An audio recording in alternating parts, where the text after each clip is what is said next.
Okay, that was a hell of a hell of a day. I had a really kind of nutty Tuesday. I was up almost all night, struggling through some technical problems I was having with the latest episode of our podcast, SlapperCast, a weekly talk show of Blaggards.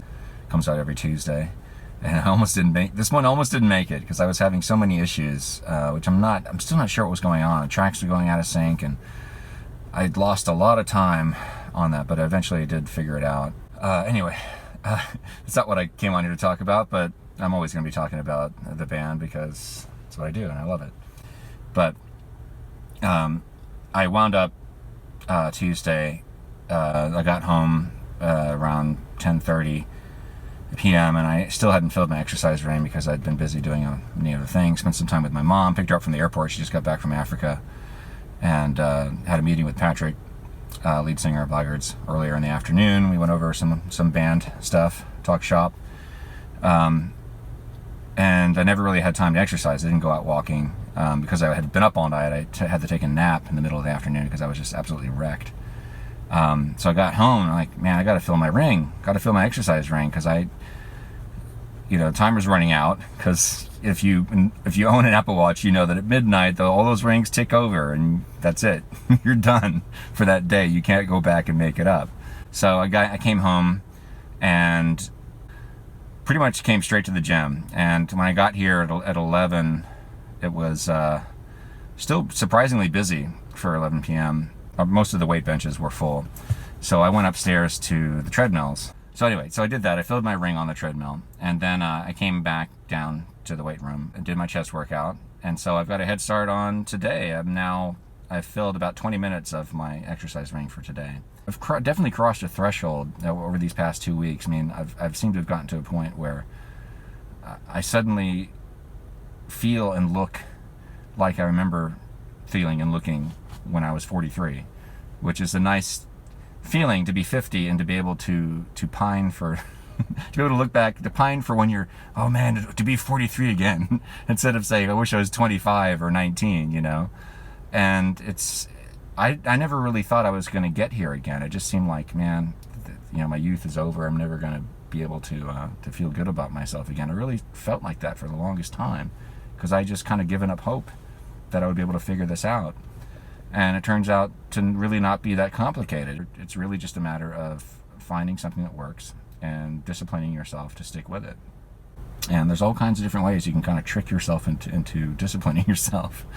And this watch definitely helps. There's also sort of a positive feedback loop, if you will, with the watch, I think, because there are tremendous mental health benefits from exercise, especially on a daily basis, as I've found over this past month as I've been doing this.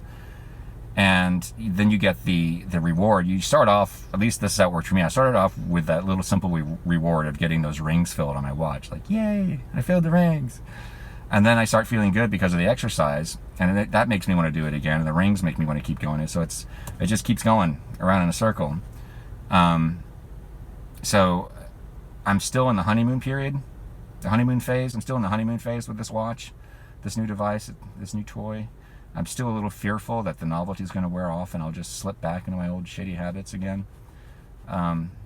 It's way too early to know whether or not that's going to happen. Of course, that's what has always happened in the past. I've always fallen off the horse or the wagon, whatever you want to call it, at some point whenever I've made things work. And I think the thing that's different now is I know what's working.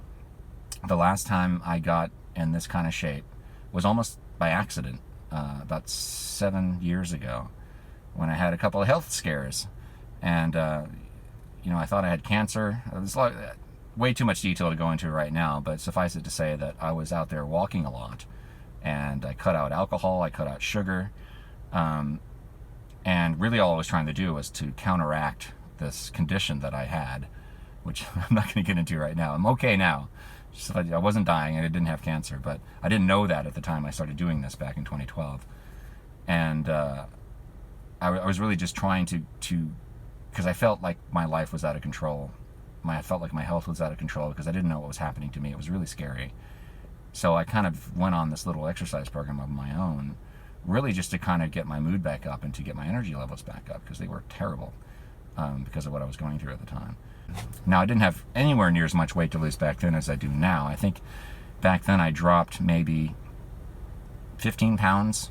I was maybe 195 or something when I started, and I got all the way down to 180 or 181 or something like that. But it's still, at the time, it seemed magical. I was like, what is happening? Because it seemed magical because I wasn't really trying to lose weight, but I was anyway, and it just kept coming off.